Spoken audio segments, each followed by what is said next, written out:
We are live. Welcome, welcome. We are live once again. Good evening, divine greetings, beautiful kings and queens, friends and family. Thank you for joining us tonight. I have my very special friend, Funabashi, Matt4Mankind, joining me again tonight. We had such an amazing talk 2 weeks ago, and we were just scratching the surface. So we have so much more to explore tonight. Matt right here has been overcoming so many different health issues from a very young age.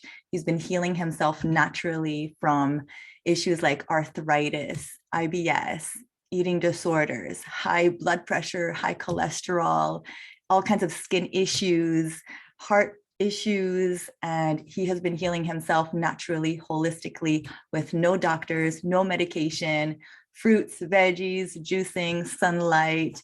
And he is here to share with us what has been helping him and what has been helping so many of the people that he's been helping on their journey, from helping them shrink like stage 4 cancer tumors and all different kinds of problems, from diabetes, herpes, acne, obesity, and so many other problems that they told them that doctors told them that they needed medication and all different kinds of procedures or maybe surgeries to get better. So this is what he's devoted his life to doing. And tonight we'll be talking about the art of transitioning, the detoxification pyramid, and the levels of internal purification. So thank you so much for joining us again, Matt. I'm so honored to have you with us tonight for another amazing talk. Yes, thank you for having me, Aline. It's great to be back, and let's rock and roll. So amazing. So last 2 weeks ago, if you haven't seen the video, I encourage you to check it out. It's on both of our pages, where Matt talks about his journey, because it's so important to know, where he came from. So I encourage you to watch that video. If you're on YouTube as well, it's on my channel, to see exactly what he gone through in order to get to the other side, to get to the light, to find the answers.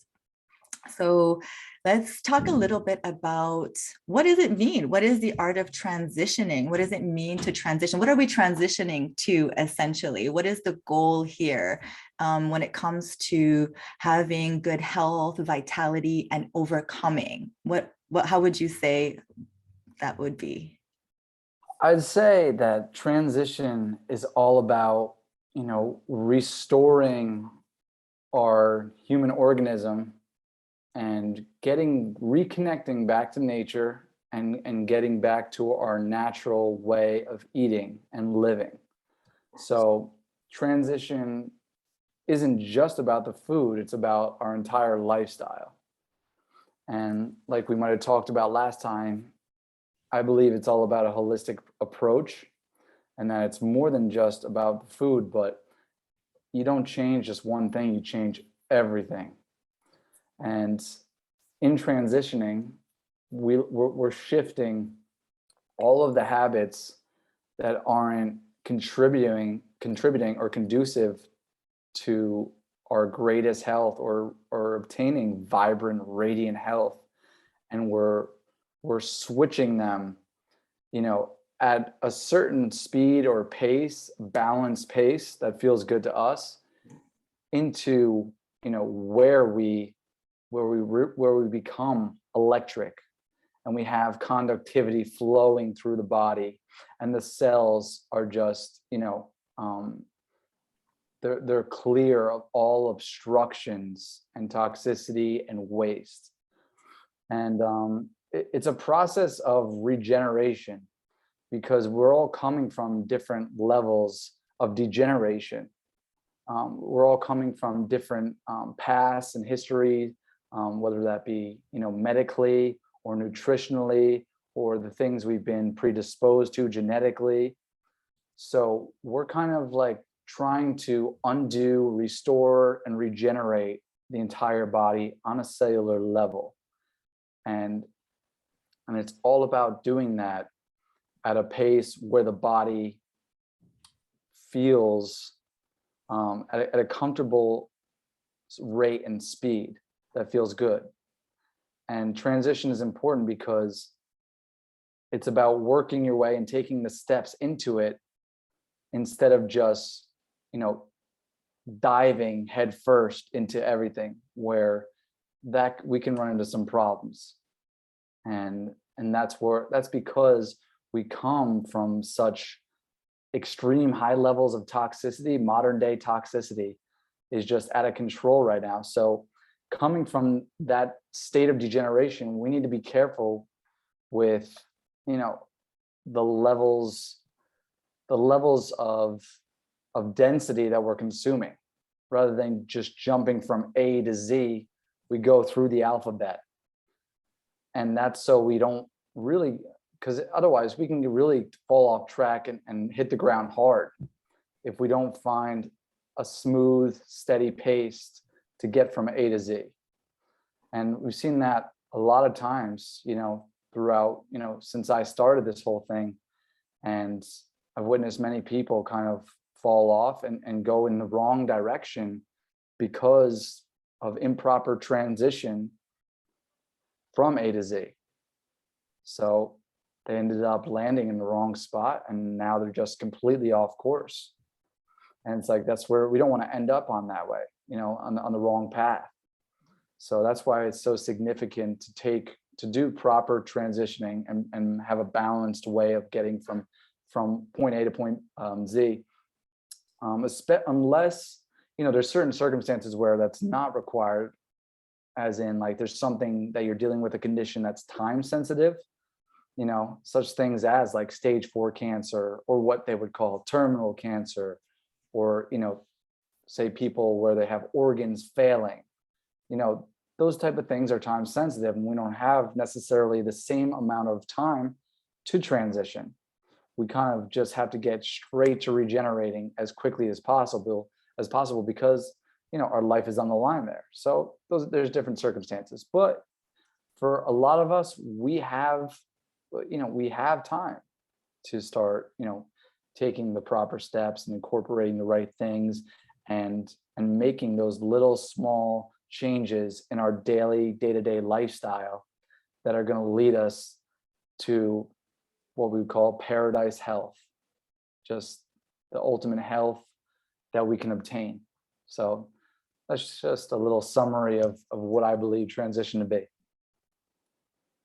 Yeah, brilliant explanation of what that means. And I too have seen it so many times, with friends and family who want to, get to a certain point or have this goal in mind and, go at it really, really fast, or do like some intense detoxing, like, a water fast or even a juice cleanse. And they have these like great goals with it, but because they're not fully, and I have seen it work too, like you said, in extreme cases, it could work, but oftentimes what happens is people will revert back to their, their habits, because it's just like it's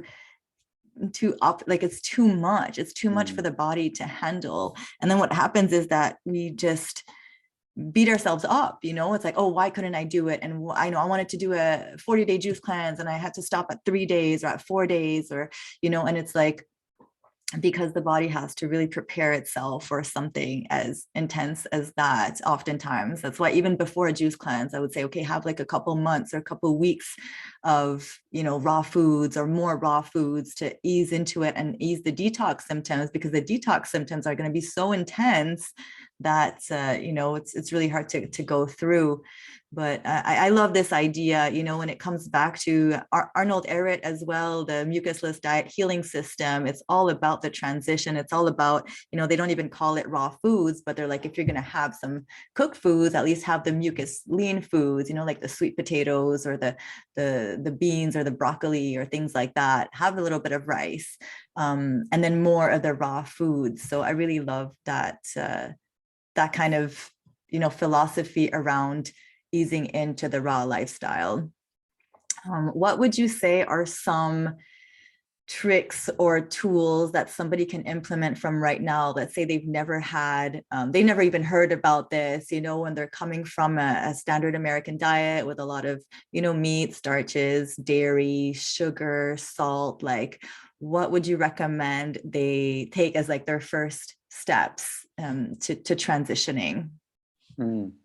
Yeah, and like you were saying, like it's about finding a balance there, you know what I mean, and not going to extremes. And I always tell people it's a marathon, not a sprint. You know, what are you racing for? You know, enjoy the journey. Enjoy the journey. It's a long one. You know, have fun on it. And people, there's no reason to run all the way to the goal. And you also want to go at a certain pace so the body can adjust. Because like you said, when we dive in with those extremes, we can experience certain types of blowbacks and really severe healing crisis because of all that toxicity and the mucus and the acids and the biofilm and the plaque and undigested waste matter gets put back into circulation.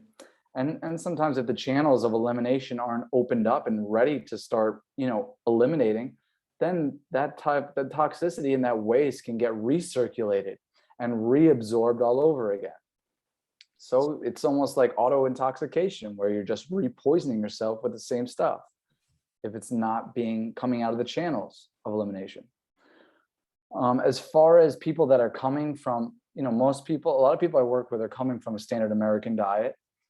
And I always try and tell them, like, so whatever it is that you're eating, first of all, I want you to focus on foods that aren't processed, because processed foods in my eyes is like one of the number one like killers of health. Like it's just a destroyer of health. Things that are processed, completely manipulated and altered to the point where the body has no idea what it is. It just recognizes it as a toxin. So try and start lowering the processed stuff. But with where you're at, most people are eating meat and the animal products and the cheese and things like that. So I tell them, start decreasing the animal products and the processed foods and the things like that, and then start increasing your intake of fruits, vegetables, nuts, herbs, and seeds. So it's like still continue on the same thing that you're doing, but start decreasing the amount of things that we want to get away from. And the more you decrease those things and increase the things that you're supposed to be eating, the more, the better you're going to feel, the more improvements you're going to see. And a lot of people need that slow and steady. They need the baby steps. We're adults, but a lot of us need baby steps because most people are coming from this way of eating for decades and decades and decades, 4 to 6 to 8 decades. And, it's so ingrained in their way of life and the way of thinking and the way of eating that it's difficult to just drop it overnight. And almost nobody can just drop things completely overnight.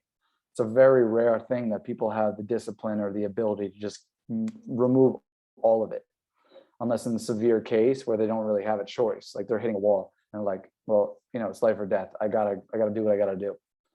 But that's one of the first things, is just start focusing on the things that are beneficial to you. We know the most nutritious foods on the planet are fruits, vegetables, leafy greens.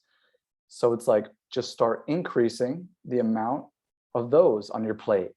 You can still have your other stuff and, while we work over to it, but, start decreasing and have less of that. And eventually they gradually shift to wanting more of the fruits and the vegetables because they're like, that feels way better, So, and people get, as they get rewarded with benefits and they start seeing the improvements, they become more motivated to continue on the shift and continue on the journey for the transformations, because the rewards just keep us pushing and keep us digging.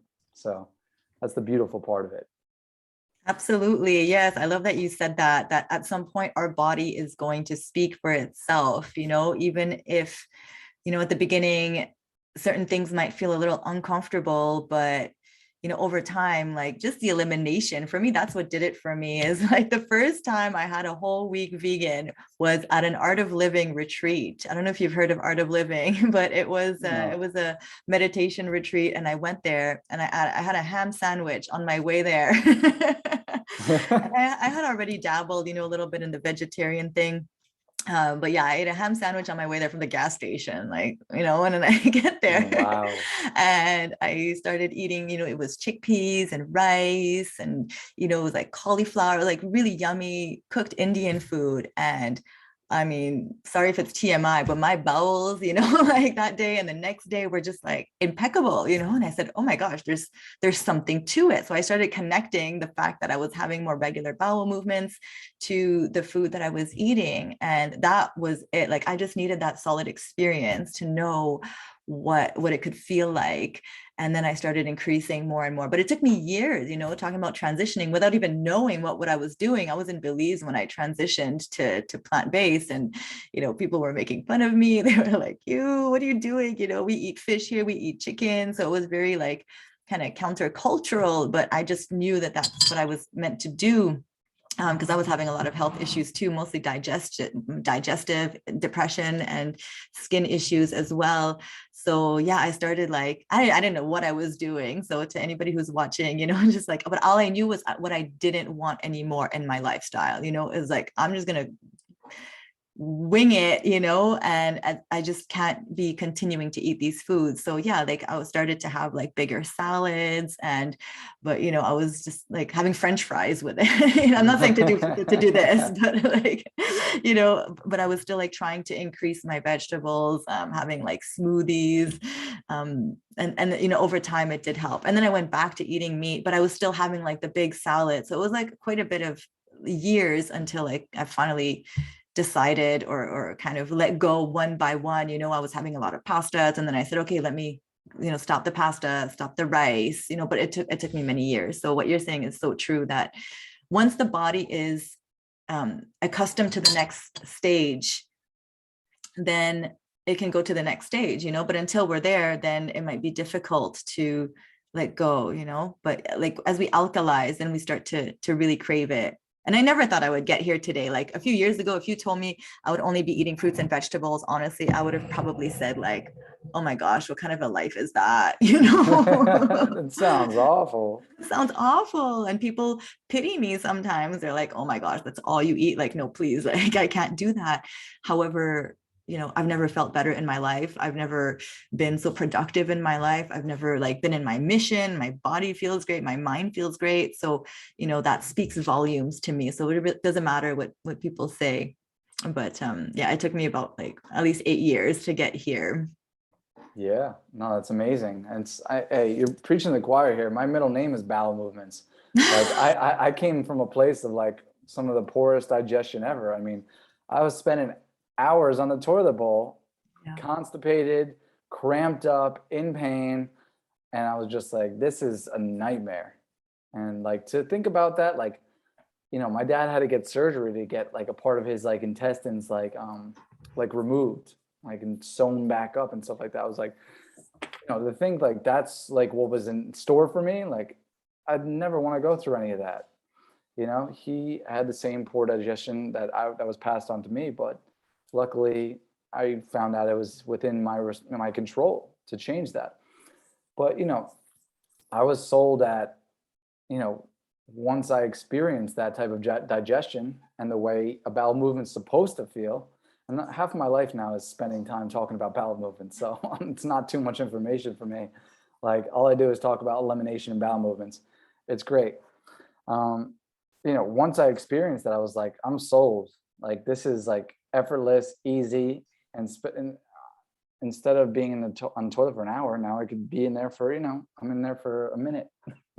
Oh, So it's just like, amazing. it's a beautiful thing. It's just like, wow, okay, this is what it's supposed to feel like. And okay, here's a sign, like there's something here that clearly maybe this is more natural than what I've been doing, Yeah. you know? It's like if you have, you're backed up, cramped up, congested, constipated, in pain, like there's something wrong with that. And I don't believe natural foods will ever cause that. You know what I mean?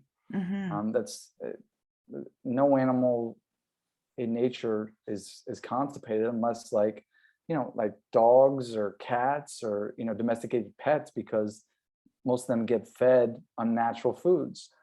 So besides that, they're not, they're not constipated in nature, you know.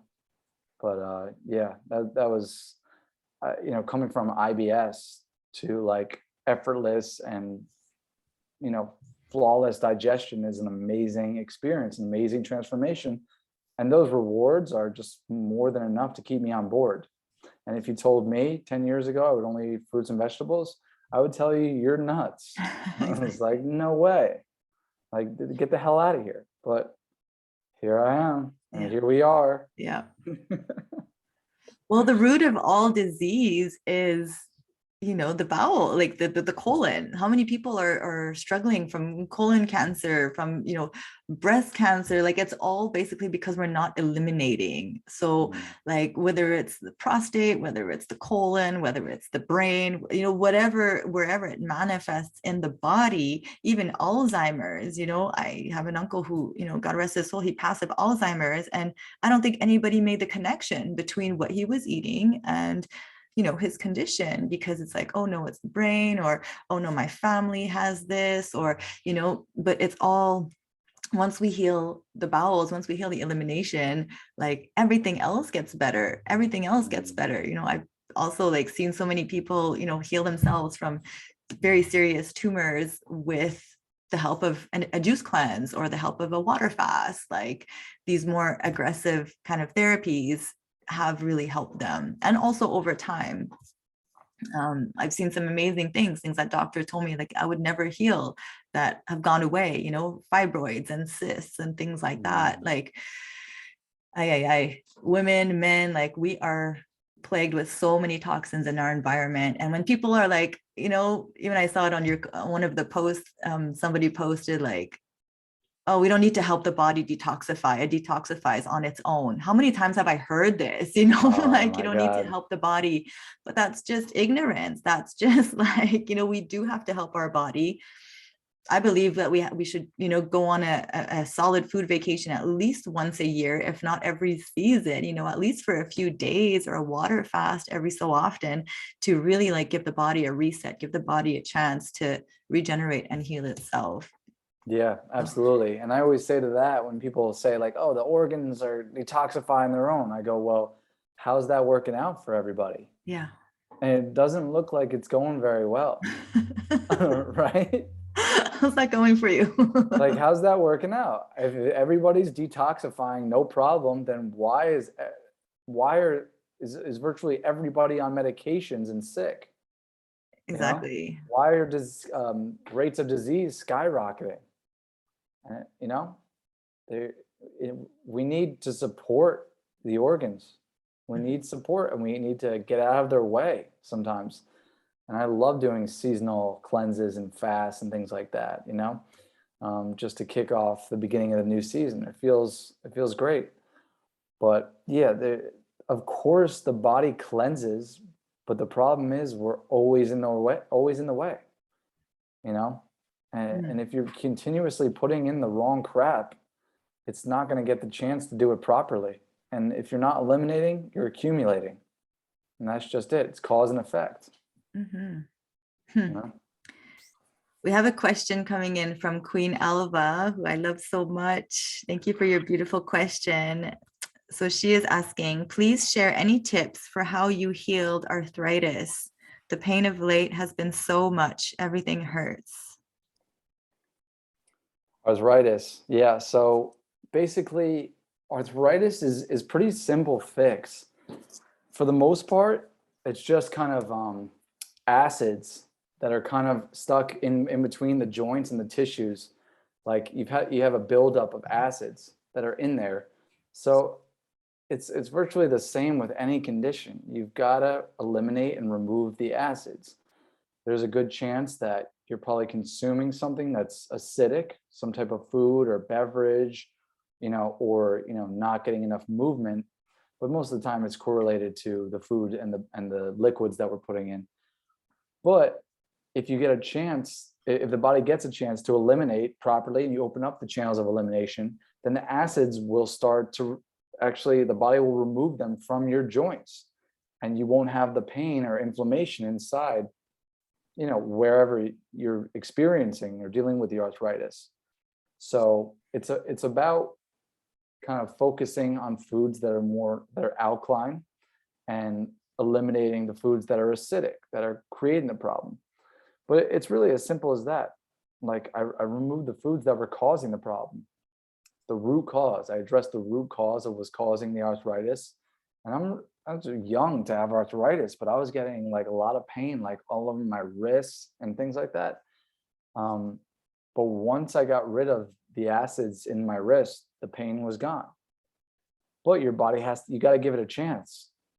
And that's really all it is. The acids get stored by the body because they don't get a chance, the body never gets a chance to remove them. So, cleansing and detoxing, like we're talking about, we're about to go in on the detoxification pyramid eventually, but these are the different levels and stages that you can start on your cleansing journey and stuff like that. So it's like, I don't know what point she's at or where she is at, in the levels of cleansing, or if she's even started. But, we can, when we start going to the pyramid, you can look at the pyramid and then just work your way up the pyramid, and eventually the arthritis is going to go. Mm-hmm. So it's just about working our way through that, transitioning back to our natural diet. And eventually all the pain and inflammation and dis-ease in the body and the symptoms is alleviated, and it goes away because the body restores itself, it regenerates itself and heals. Mm-hmm. So yes, thank you so much. What a great answer. Absolutely. Well, I know, Queen Alva has been so amazing. She's been doing some really, really hard work on herself and doing a lot of cleansing and fasting. awesome. We made a video together the other day too, where she openly shared about her struggles, about, she's had some accidents and some pretty traumatic events happening in her life as well. And she's also very open about the fact that, her physical healing, she knows it has to be emotional as well, with the food and everything. So yeah, no, thank you so much. I don't I don't want to say too much that she doesn't want me to share here. I love you, Queen Alva. But you're doing some, some amazing work. I will say that Queen Alva is one of those queens though that really wants to, she's so like, how do you say, like you work really hard, and and I've told her this too before, that almost like she's running a little bit too fast sometimes, and then I feel like sometimes it could create some, she'll be like, I'm just doing water and lemon for the next few days, and I'm like, girl, are you sure? Like that's a lot, that's really intense. And like it's great to do that, and then at the same time sometimes it could create like a cycle of like too much hunger too, or too much fasting can backfire sometimes as well too, if we're not fully prepared for the refeed period too. How many people have like stopped the juice cleanse and gone right back to meat? Or I'm not saying, no, sorry, Queen Alva did not go back to meat, but like some people do go back to meat and dairy and fried foods and stuff like that, because the detox has been too intense. So yeah, happens all the time. I mean, it's like I said, you got to find some, a balance for yourself that works for you. mm-hmm. Diving in deep like that can backfire sometimes. But it's what was I going to say? It's great to get into those things, but like I said, we don't want to go backwards. And a lot of the times we're not ready emotionally either to go into those things, because when you go deep into detoxification like that, there's no suppressing or blocking out emotions, or trauma, and a lot of these emotions and traumas, they've been stored into the cells. So when you're open like that, you got to be ready to process those feelings and and really sit with them and be with them rather than run away. There's no running away, when you're not putting in dense things into the body. It's just those emotions are just like the door is wide open for them to come right through. So we got to be ready to deal with those things and process them in a way that, we can, do it properly without running back to our old ways or binging or, things like that. Because going overboard can, like I said, backfire, and we can wind up in a worse place than when we started. And going into fast and stuff like that, and like you said, refeeding are even more important than the fast itself, is how you break a fast and how you come back out of it. Because if that's done improperly, it can ruin the whole purpose of the fast. It can take away all the benefits, so that everything's got to be done strategically, methodically, and well thought out, and done the right way. And with a lot of love and compassion for ourselves too, I think is so important. Sometimes,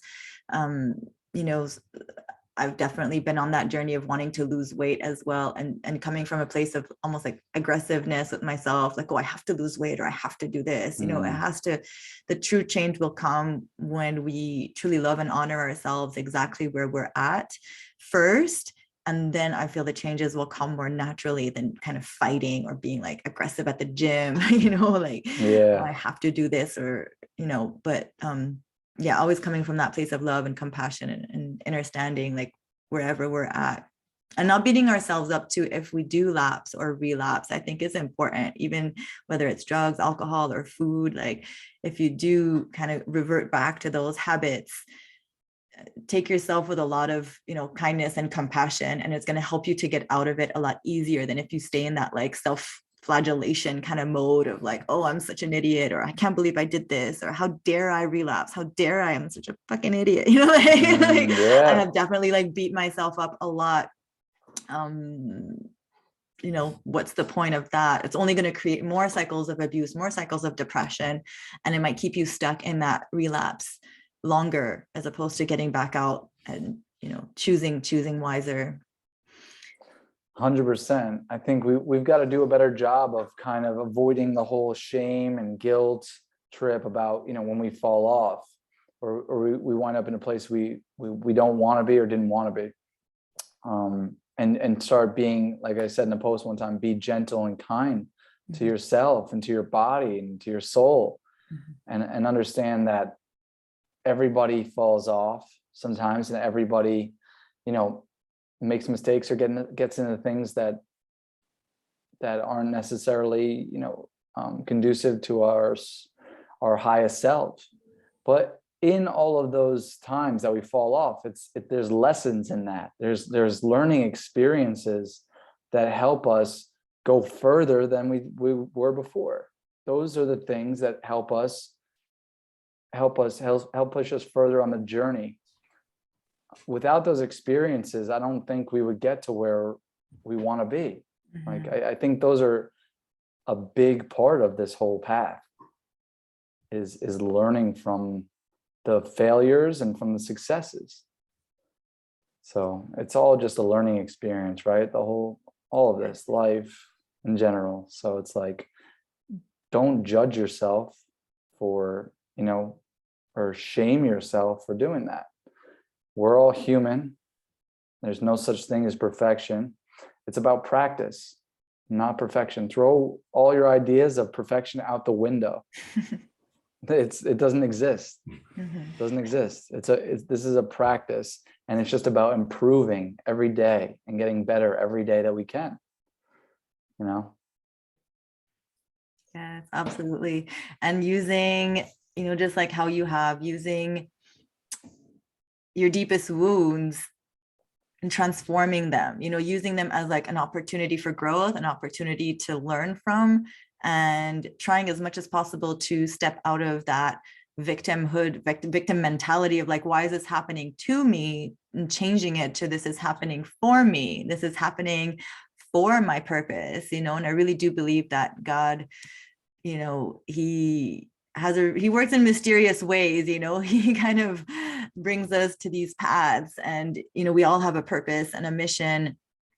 And oftentimes we have to go through these hardships in order to realize where we're meant to serve from, where we're better to serve from our place of pain. So, to everybody who's watching right now, if you are suffering, if you are struggling, if you are going through something difficult, like, try to see where this could be an opportunity for you to first heal yourself, and then also to help other people, overcome, because you're the best person that's going to be able to help others going through the same thing if you've been through it. So that's really amazing how you've transformed yourself and are now, helping other people. Yeah, same with you. I mean, you've come so far on this path, and it's like everything that you went through, everything that I went through, it molded us into becoming the person who we're meant to be. Like, it was all part of the journey. Everything is meant to happen for a reason. I don't believe in coincidences. So I just, you just roll with the punches, and you got to pick yourself back up, when you fall down. It's right. We would say it's not about falling down. It's about how you pick yourself back up and just, redirect the energy and channel the energy into something positive. And, Yes, absolutely.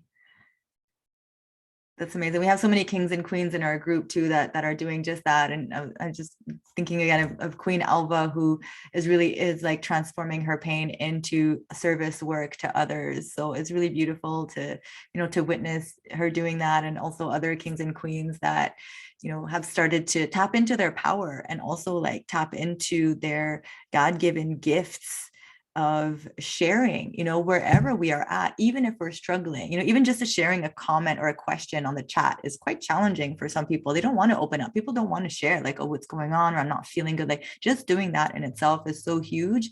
And also, not only is it in service of yourself, but it's in service of other people who are in need of those questions, in need of that support. So, you never know who you're going to, impact or help through your own testimony and sharing. And you don't have to be a light on the world. There's so many comments. I'd love to read them all. Yeah. Somebody, Judy says that we know more than doctors. I saw that comment. I don't know where it was exactly. Doctors don't know what you two know. Amen, Queen Judy. I hope we know more than doctors. They're the third leading cause of death. Yeah. Thank you, Judy. When somebody tells me I'm not a doctor, I'm like, thanks for the compliment. Yeah, I'm just like, thank you. Thank you. I really appreciate that. That's very sweet. King Fatty has a couple of comments. I'm going to read one out loud because what helps, because it's really good and I think it could touch a lot of people. What helps me do my best to stay on track is to remember that the pleasure from indulgent food is temporary, but the side effects are not. Facts. Very good. Very good. 100. There's always consequences, whether we want to face it or not, eating animal flesh has consequences, karmically in this universe and also in our bodies. The animals we are killing us. The animals we are murdering us. How ironic. It's, it's like people want to go ahead and continue on thinking that there's going to be no consequences. But I really believe in repentance. I really believe in asking for forgiveness, in, turning our hearts over to love, turning our hearts over to compassion. And that extends to animals, that extends to humans, that extends to ourselves. So I really feel like once we give ourselves that like self-love, that self-worth, that we are, royalty, basically, like we start to do things differently. Like I go around being like, I'm a queen. What does a queen do? A queen like eats fruit. A queen drinks enough water. A queen exercises. A queen tries to be as kind as she can. Like I have been, reprogramming myself from thinking I'm a total piece of shit to like, what does it mean to love myself? What does it mean to treat myself good? And I really feel like in this society, it's so hard to love ourselves. It's like almost like counterintuitive to love ourselves. It's like, well, I need to, look this way and get this plastic surgery or, dye my hair, all these things that are like so fake. And really like what we need to do is just go back to nature, come back to our hearts, and come back to what really matters, the people around us that we love, and just stop being fake, just stop being like something that you're not. How does that like resonate with you in terms of like the self-love that you had to uncover, because it's right there, right? It doesn't just come. It's just like, how did that translate into your life, like in your healing journey? Yeah. And, we got to start acting like who we are, right? We're all kings and queens, right? So we got to step into that power for sure. But, at some point I had to make myself priority and know that I needed to do what I had to do for myself rather than focus on what everybody else is doing. I had to have that self-love, that discipline and commitment to myself so that I could transform my life and my health. And if I never made that commitment or dedicated myself like that, then I'd still be sick or worse. And so a lot of the times we kind of hold ourselves back from doing that because we, like either don't feel we deserve it, or we don't know how to love ourselves. We never got the love when we were younger.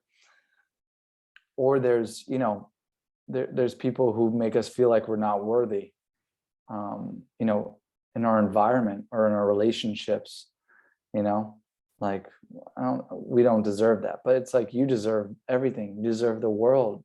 You deserve love. And it's like, no one's going to love you like you love yourself. We've got to become our biggest fans.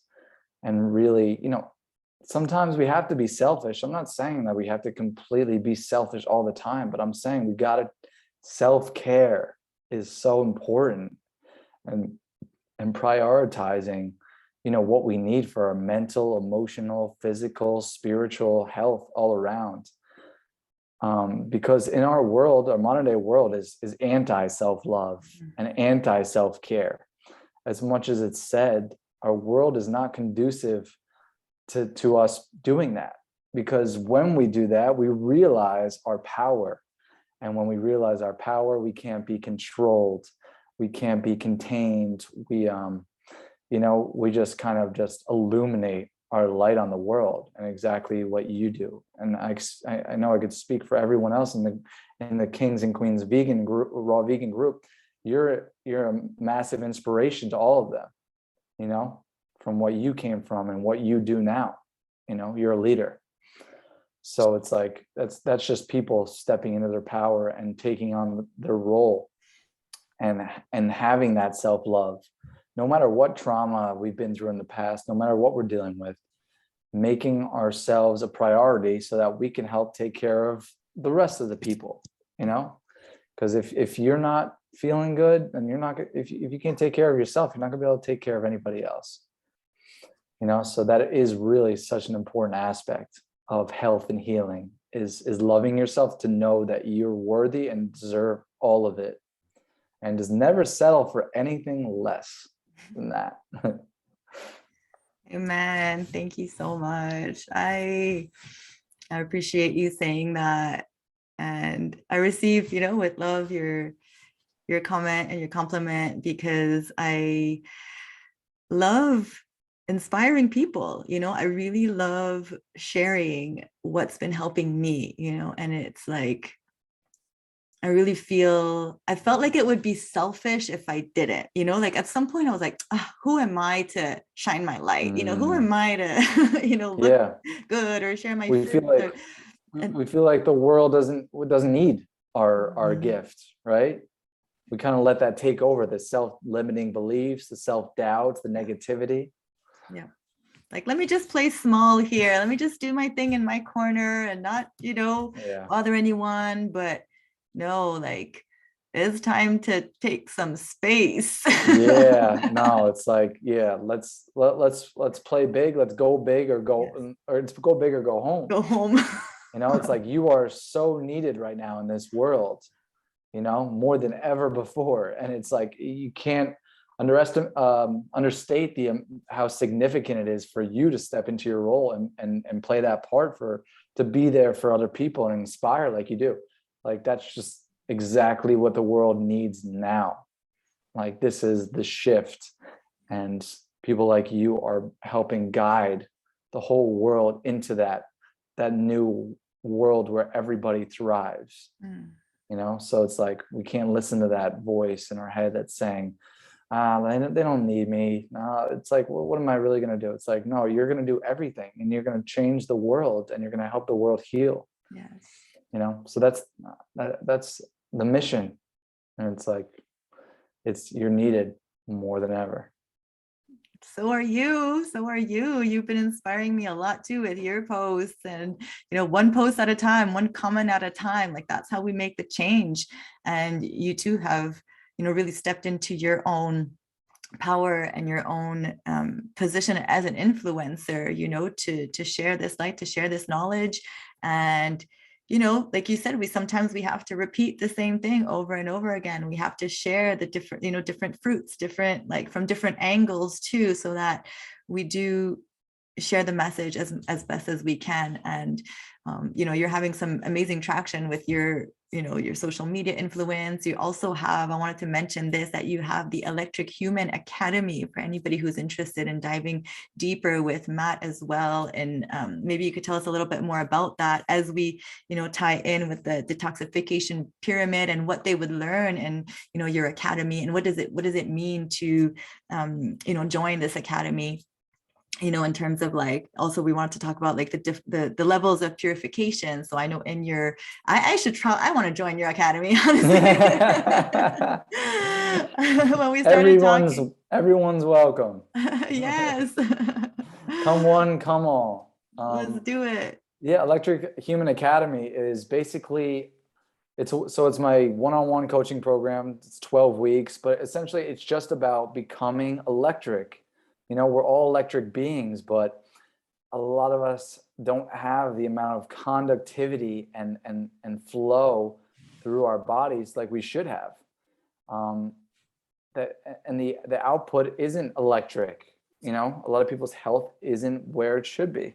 And I want to guide everyone through things like the detoxification pyramid and transitioning, and basically giving them all the tools that I know of to get them from point A to point B, for optimal levels of health and healing.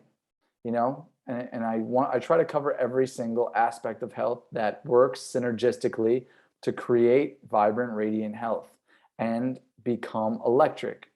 That's what I want every human to do: become electric and just light up and illuminate on the world.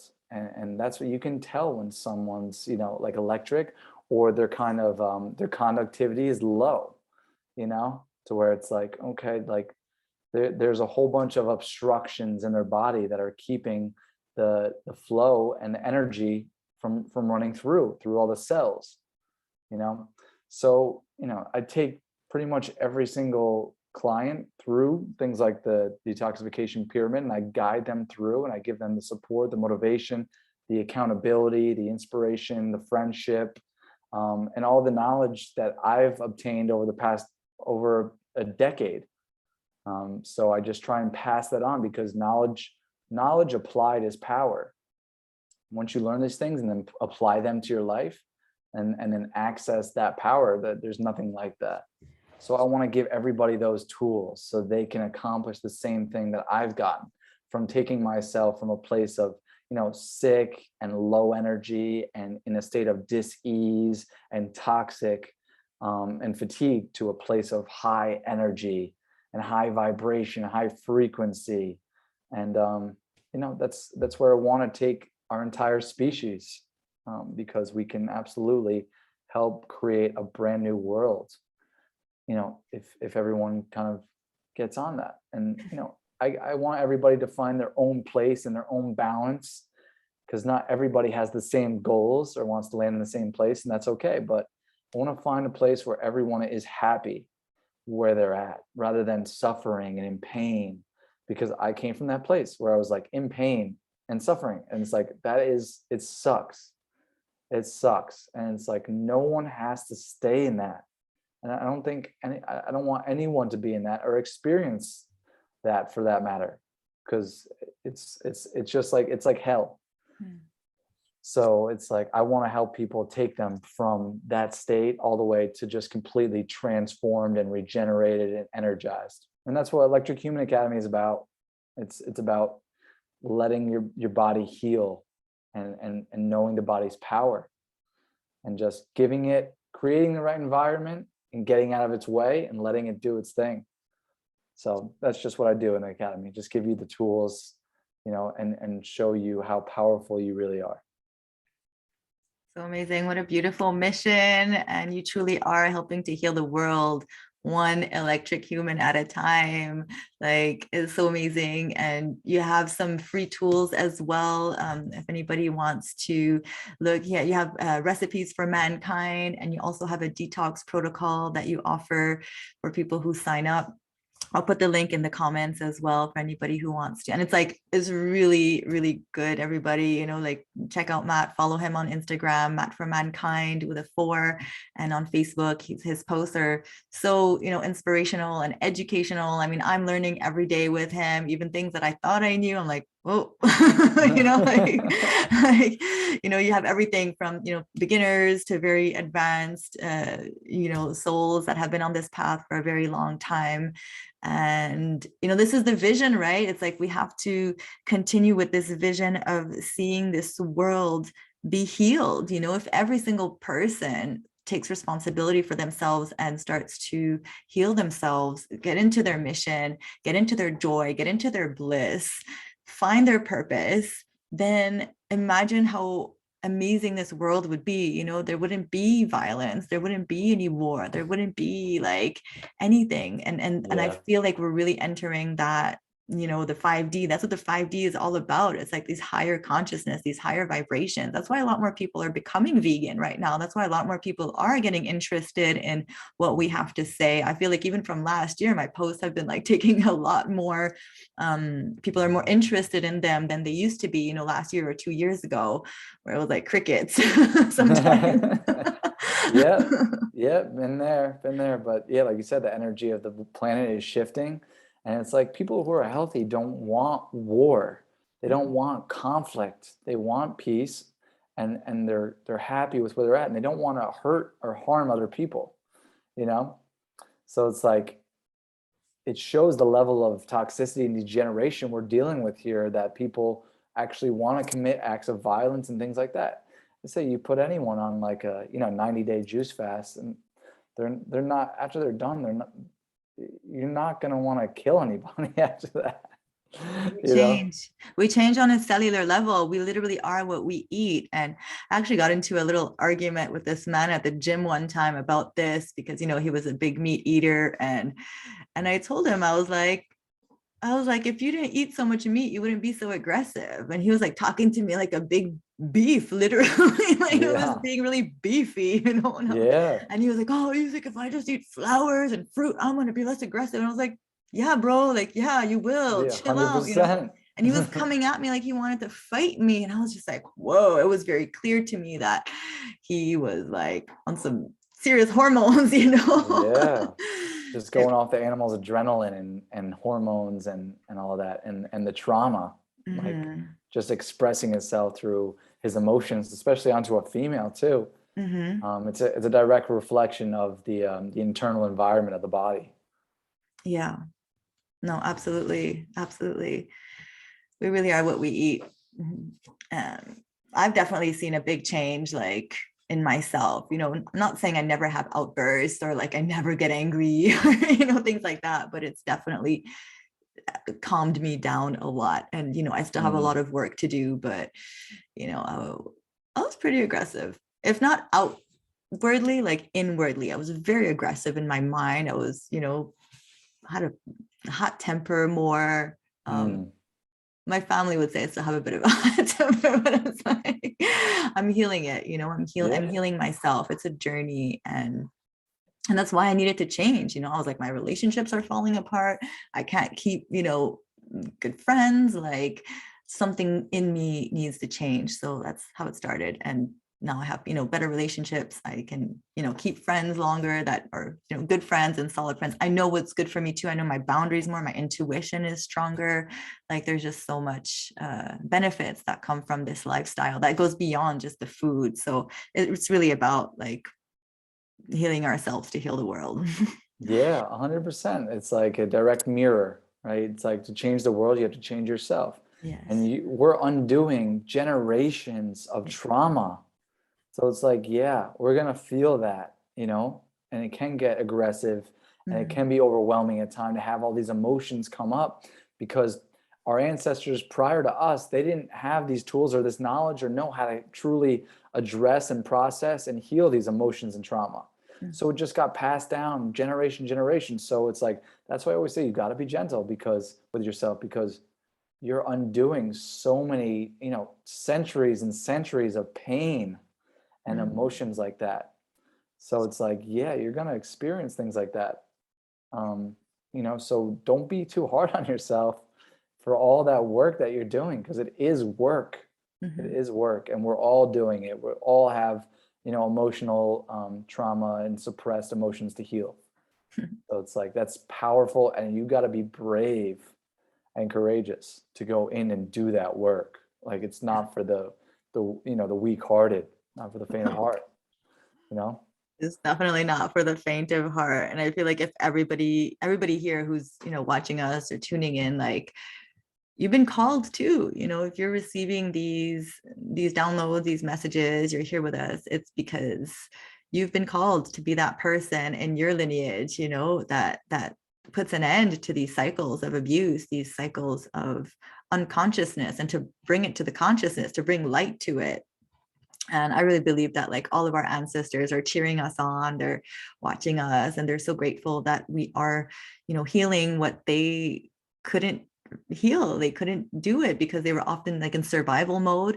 We're lucky that we have the ability, the time, the resources, the technology to like get access to, like you said, different tools, or even like plant medicine, meditation, yoga. Like there's so many different things that have been brought to our awareness that could help us heal, that they just didn't have. So yeah, it is a lot. And we're doing it for our children. We're doing it for them not to have to suffer as much, because if we don't heal it, then we're just passing it on to them, like I've already messed up my kid a lot. You know what I mean? Like I need to like fix this quick. It's important. It really is. Like you said, otherwise we can project those things onto our kid or pass them down to our child, but it's like, you just got to do the best you can do. A lot of us didn't know what the hell all this stuff was, So it's like, now we're still learning. We're all learning, and we're all unlearning and undoing all of that, So it's like, don't be hard on yourself with anything that you've done. It's like, thanks. Are you okay to take a couple of questions that are in the chat? Yeah, of course. All right. Okay, cool. All right. Queen Christy, thank you so much for your question. All right. She's asking, have you ever dealt with anyone having trouble with any fruit in the beginning due to candida, the adrenals, etc.? And what foods would be helpful to get enough calories in it if they have to start with more greens and vegetables at first? So someone, having trouble with the fruit in the beginning due to candida, what would you recommend? Yeah, I mean, the candida is usually correlated to adrenal issues, weak adrenals, because overall in modern day lifestyles and with stress and eating and all the stuff that's going on, like the adrenals just take a beating, like with almost everything that's going on, in modern day life. As far as fruit doesn't feed candida, but it's not necessarily something that I would have people just dive into, just eating a crap ton of fruit, because it is super astringent, and it's the most electric food there is. It's the most powerful, most astringent, most electric food there is to eat. So it's like, to jump into that, people can have problems if you just jump right into like a lot of fruit, like, because fruit doesn't cause problems. What it does is it exposes weaknesses, So it's not going to contribute to fungus and candida and issues like that. It will help resolve those things. But overall, when I'm taking someone that's coming from a standard American type of diet, I have them, more geared towards the vegetables and going heavy with those rather than super heavy on the fruits, because those are something that I want people to work their way into the fruits, because it can be intense. The fruits are super intense if you're just going onto those. So we focus on, for transitional foods, the mucus lean foods are really good. Those carbohydrates like, the broccoli, the cauliflower, the eggplant, the wild rice, the zucchini. I mean, that's a botanical non-sweet fruit. Not as anywhere near as astringent, but we can cook things like that. Even starches and things like that.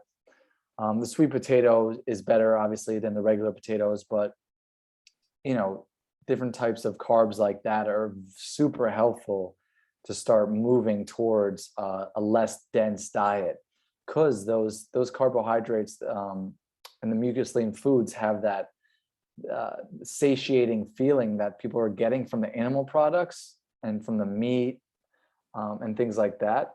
So we use those things to help move them over so they stay full and satiated and satisfied, but things start to become more easily eliminated and properly eliminated, because you're dealing with plant foods rather than, super heavy protein, super high fat foods.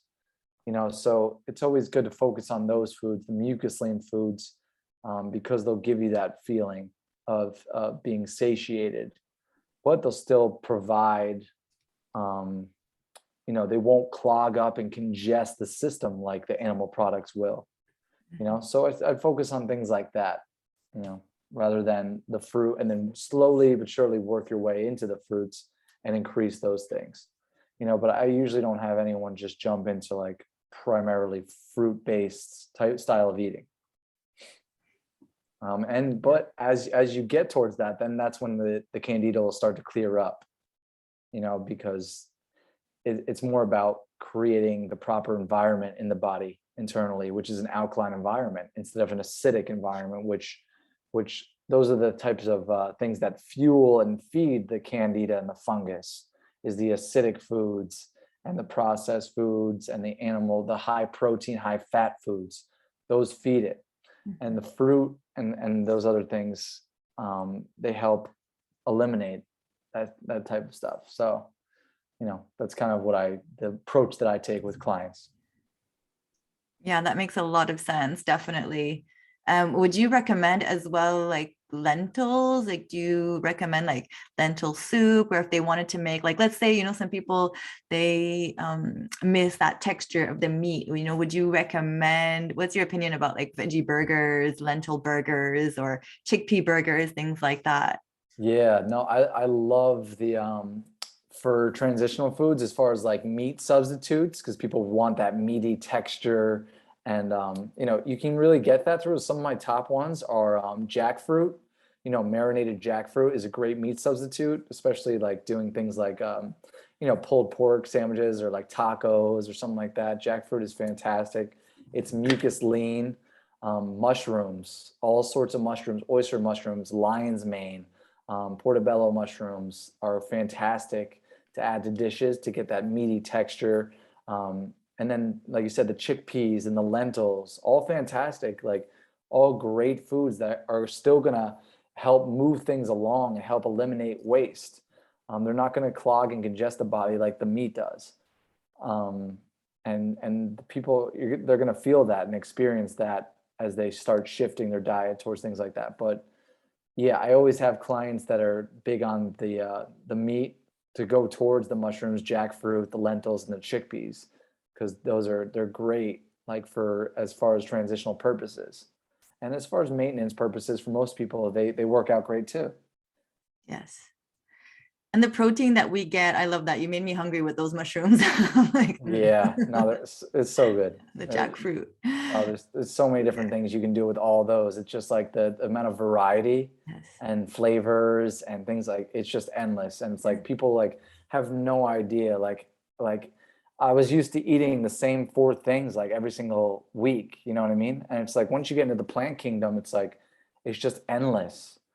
Like tens of thousands of different ways you can, different flavors and recipes and dressings and sauces and, anything that I was eating before, I learned I could eat still. Like when I started transitioning, I was like, I still had the tacos, the burgers, all my favorite, dishes, the pastas and stuff like that. It just was in a healthier version of that.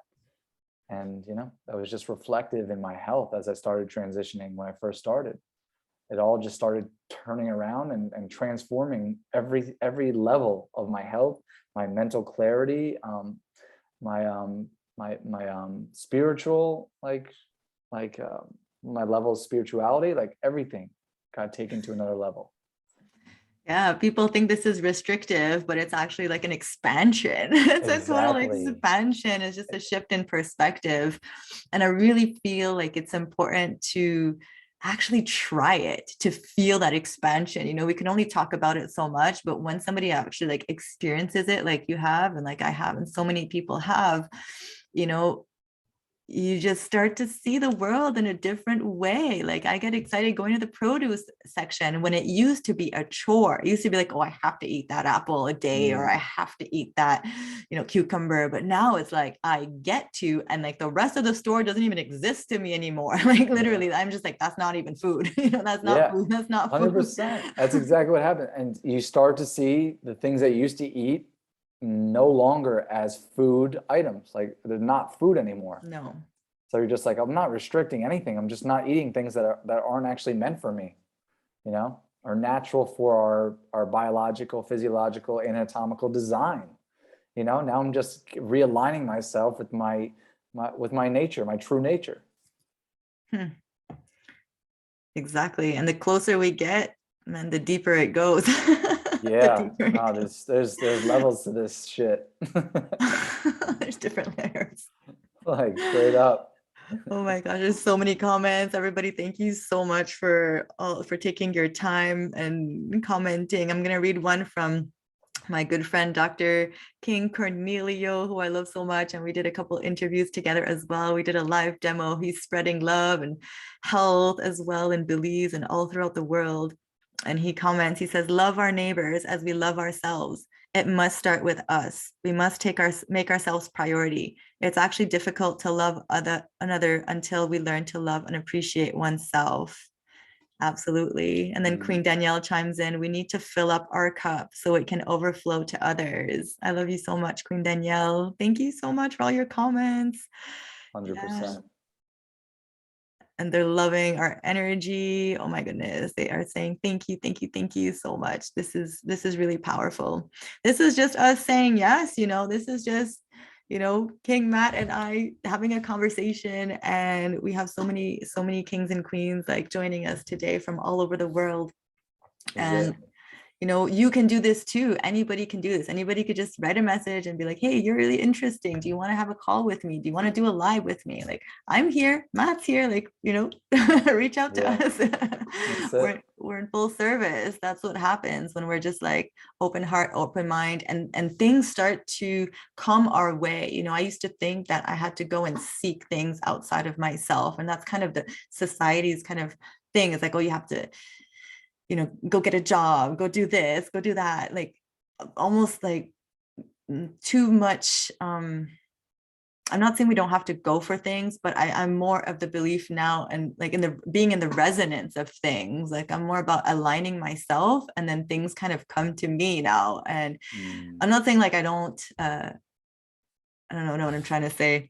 Like I would ask for, an interview or things like that, but it's just because it feels natural. It's not like Do you know what I mean? Like, it's not forced. It's not like, oh, I have Mm. to go out and get something. Like, it's there. And then when I feel the calling, when I feel God telling, like nudging me, like that's when I know it's like, okay, there's a nudge. And now just like, different things come to me. So that's just kind of what happens when we become an electric human, when we become a magnetic human. We just have to align ourselves and feel the resonance with different things and different people too. And if you think that you're going to lose friends by being on this path, perhaps that will happen, but you will get to meet so many other people who are doing this, who are aligning, who are loving themselves. Because a lot of the times people around us are not loving themselves, and they don't really want us to love ourselves too. No, they don't, sometimes we don't get the support that we would believe would come from our, certain friends or family members and things like that. But that's another part of detox is cleansing out the things that are not, supportive of you and the greatest version of you. And sometimes you got to eliminate friends too, not just, toxins and chemicals in your body. People need to be eliminated too, so you can, rise up, and get rid of things that are holding you back. So that's all part of the process. Luckily I've had a pretty supportive group as far as friends and family, with me on this path. I haven't really had to cut people out for the most part, but sometimes it's just a necessary thing. Anyone who's not cheering you on, it's like, doesn't deserve a spot at your table. It's like, well, what are you here for if you're not gonna, root me on and cheer me loving, where I'm at and what I'm doing.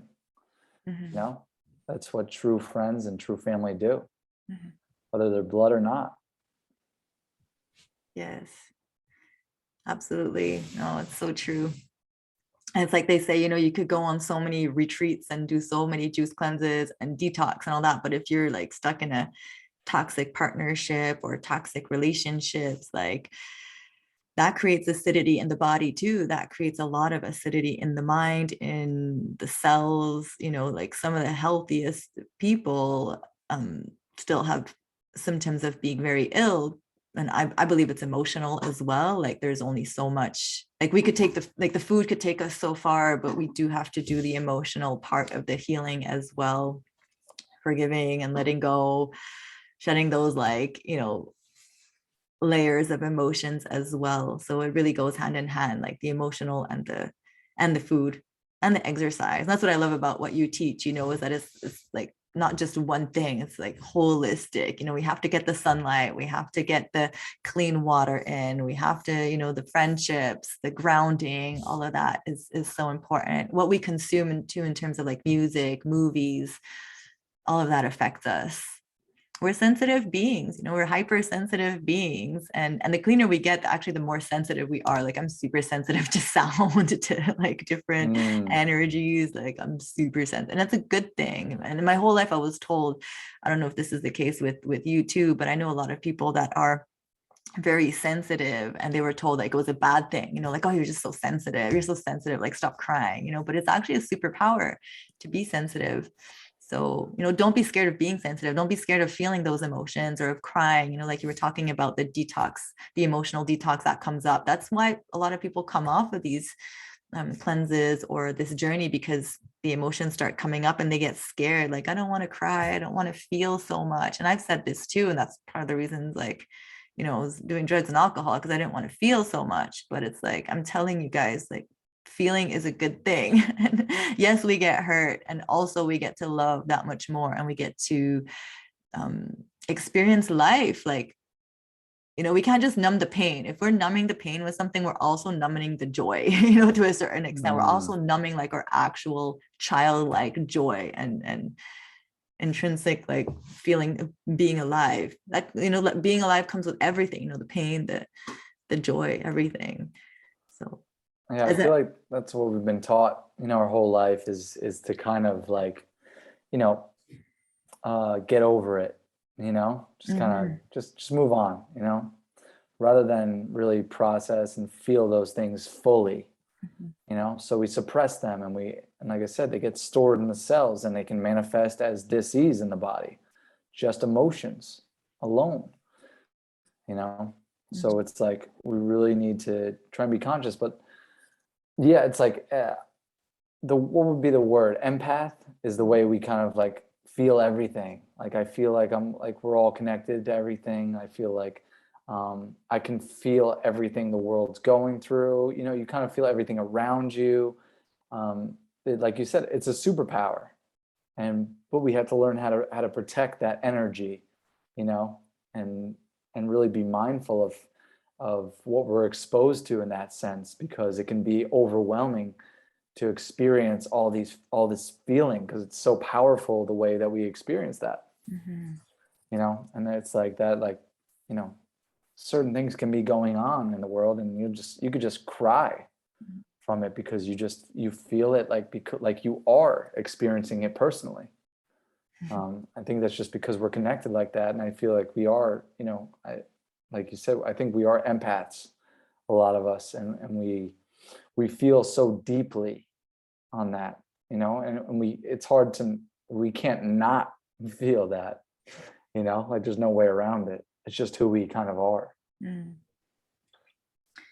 That's so refreshing to hear, especially coming from a man.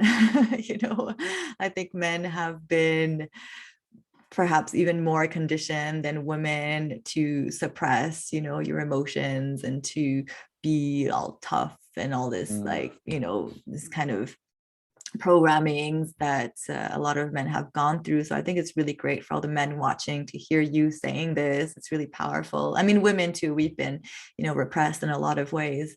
But I really want to, like, you know, emphasize that men particularly, it's really important for like all of humankind, for men to get in touch with their emotions. I think that would take care of like 98% of our problems. If men could just like tap into their, you know, more feminine side, more gentle side, more kind, compassionate side. You know, even like being plant-based, like, you know, some men are being made fun of. It's like a weakness. It's like, bro, your penis is gonna grow bigger if you want to ask me. Like, you're actually gonna have like more endurance and more power. Like, you want to talk about anything more manly than that? You know what I mean? Yeah. Like, don't come tell me that's not manly.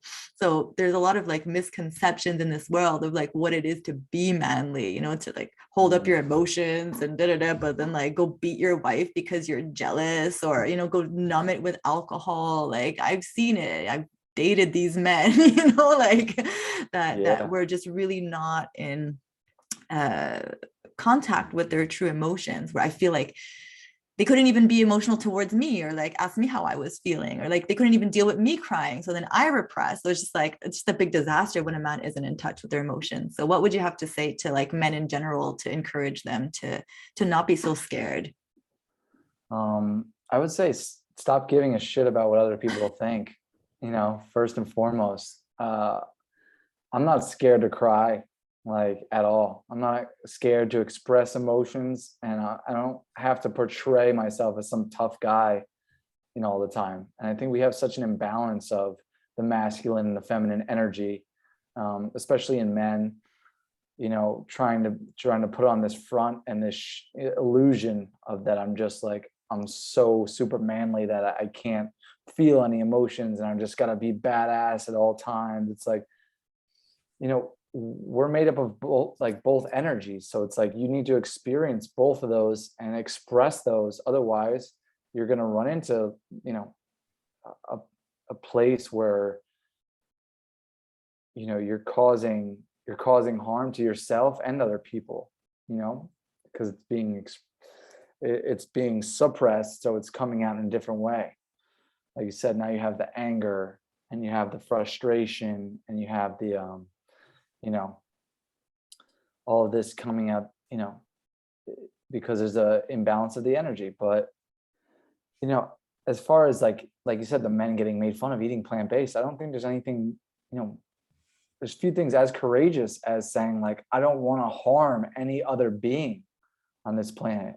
I want to do the least harm possible. You know, like what is more masculine than protecting the innocent, the most vulnerable? Like, as a male, like, that is our job, like, to protect, you know?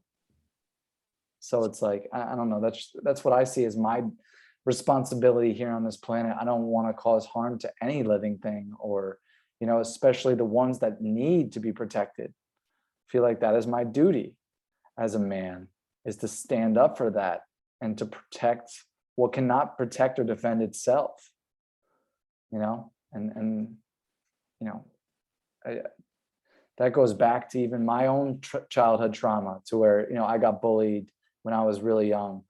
And, you know, I think that helped me develop and become, develop the strength that I have now. You know, if that never happened, I probably would have I would be a pussy or something like that, you know? I wouldn't be able to go plant-based, because it'd be like, no, that's for women, you know, that's not what men do. Men eat meat, and correlate this whole thing of masculinity being connected to us eating the flesh of an animal. I don't see any correlation to that. Like, it's not, you know, badass thing. So yeah, I'd say stop giving a shit about what people think, even other guys, or, you know, other people giving you, you know, crap about, you know, or being scared or worried about people judging you on that path, on the plant-based path. You know, what is my family going to say? What are my friends going to say? They're not going to look at me the same. Who gives a shit? Who gives a shit? It's like, you know, I find it's about doing what's right. You know, what is listen to your heart. You know, what's calling you in that sense. You know, block out all the other stuff. You know, sometimes you got to put on the blinders and block out all the nonsense and the noise on the outside to get on your path. Otherwise, you'll never do it. You know, you'll just be stuck, and you'll be living other people's dreams and what other people think that you should be doing. You know, other people's idea of what your life should be. And it's like, nah, screw that. It's so empowering to walk to the beat of your own drums, you know, and to your own moral compass. It's like, it doesn't matter what other people are doing, because are they even healthy? You know, are they like living the life? Are they living in their joy and their purpose, to be necessarily telling you what to do with yourself anyway? You know, a lot of these people that have come and criticized me, I'm just like, what are you defending? Like, you know what I mean? Like, what do you defend? Like, are you defending like the murder of innocent animals? You know, are you defending like pharmaceutical companies because you're clearly on some medications and you think you're happy? You know, like, I mean, like, what are you defending? You know, exactly. And that's the thing. Most of the people that you're hearing all this stuff from don't even like themselves. So it's like, why are you going to give a crap about what they're saying about you or their judgment on you? Yeah, it's like they can't even like them. So exactly. it's like, throw it out the window, you know? I love what you said about like, it's your responsibility and your job to protect those that cannot defend themselves and protect themselves.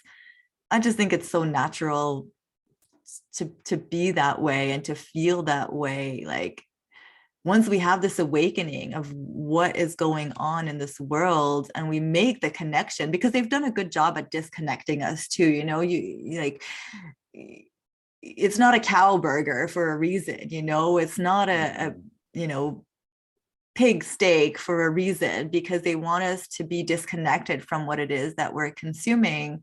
And you know, we have to forgive ourselves too for awakening at whatever stage we wake up, you know, because sometimes it's later on in life, sometimes it's really early on. But then we're just like, how could I have not seen this before? You know, how could I have not seen that this is a living, caring, like, you know, heartfelt little animal that suffered? And I don't know, I have a hard time understanding how like people are still not seeing it. And I'm trying to have a lot of compassion for humans, but at the same time, I'm just like, I just don't get it, you know, like, you know, because it's been so long since I even put any in my body that I'm like, what in me, like, it's kind of barbaric if you think about it, you know, is like, the programming and indoctrination and conditioning runs so deep. Like, it's just unfathomable how deep it runs, because it's like you could show them everything about what they're doing, what they're contributing to, and they'll still won't be able to break through that. They'll still be like, I gotta block it out. It's too painful. It's like, I gotta, it's wild, because you think once you show someone what they're contributing to, what's happening, what their habits are the pain and harm it's causing to other beings, they'd be like, oh my God, like I can never do this again. But it's like, no, they'll try and justify it or block out any of that information. So it's super, super deep the way it runs. Yeah. And it's like we've experienced that with so many different people, but and it's hard to wrap your head around.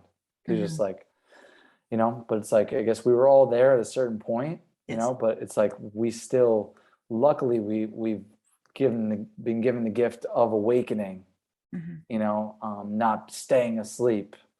It's absolutely a gift.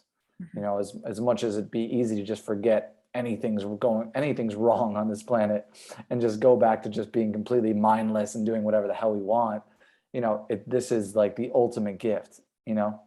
You're a chosen one, straight up.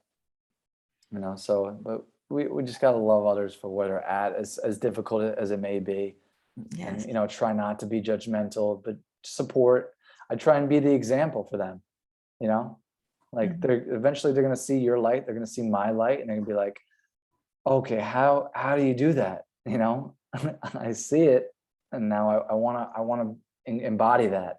So it's like all we can do is set the example. When they're ready, they'll come. Yes. And to understand that not everybody's going to get it, and we could still love them. We could still have compassion for them. We could still share a lot in common with them as well. And, what really helps me to have more compassion, I want to say, is when I look at it from a standpoint of an addiction. It is an addiction. It does create a stimulation in the body. And it, I need to really be remembering of, where I came from too, like knowing that smoking and drugs and drinking was bad for me. And yet I was still doing it over and over again. So there is that level of, addiction with the animal products that I think is important for us to be mindful of. Like, as much as we want to stop, sometimes it's really hard. Yeah. And we all have our addictions, and we all have our habits and things like that. It's just like being aware of them and trying to, break the chains. Yeah. There's no human on this planet doesn't have a bad habit or an addiction to something. So it's like, certain people have different, things they're binded to. Yeah. That they just, at a certain time, they'll be ready to eventually, hopefully, release themselves from that and empower themselves to break free. I'm telling you, it improves everything. Stopping to eat animals is just like, it just enhances your whole life. It's so powerful, so powerful, physically. And then I feel like we have a deeper connection to the animals when we stop consuming them as well. They can feel that. They feel our frequencies, and I think they can pick up on that. Like, oh, this person's not a threat. You know what I mean? Because they're intuitively so connected to energy and things like that, even more so than humans, because we're so disconnected from our intuitive type of feelings and things like that.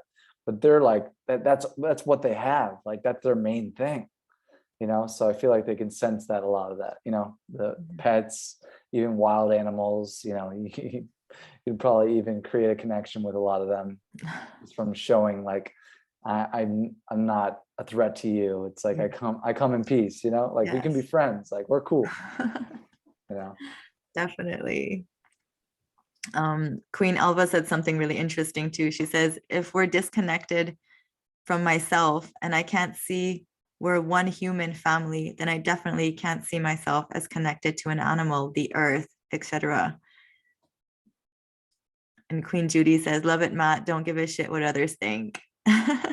Amen, sister. Definitely. Yes, no, it's true. Like, the more we connect to ourselves, the more we see, like, we are one with all the animals, with all the earth, with all the trees, all the plants. Yeah, just so like interconnected with everything. And you feel that the more you purify this vessel, then you experience that oneness with everything else. and you realize you're not separated or disconnected from anybody or anything on this planet. It's like literally all just one entity experiencing itself through, different, organisms and vessels and so it's like, that's one of the powerful things on the journey and a spiritual awakening, it's a beautiful thing. Yes.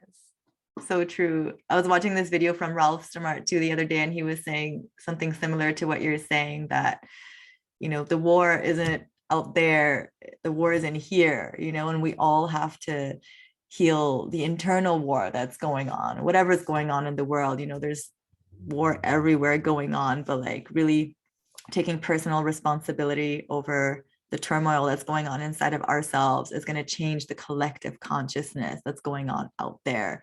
And each one of us has the power.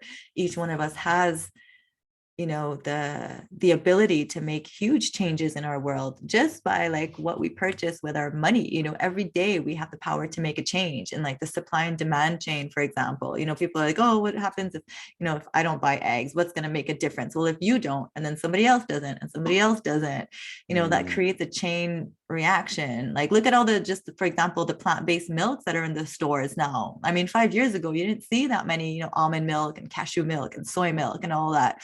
I'm not saying necessarily they're the healthiest, but you still see a shift from like not so much dairy to more like plant-based options, the plant-based burgers in the stores. Like, we have power over what we, get produced. So absolutely, there is huge power in each person making the choice.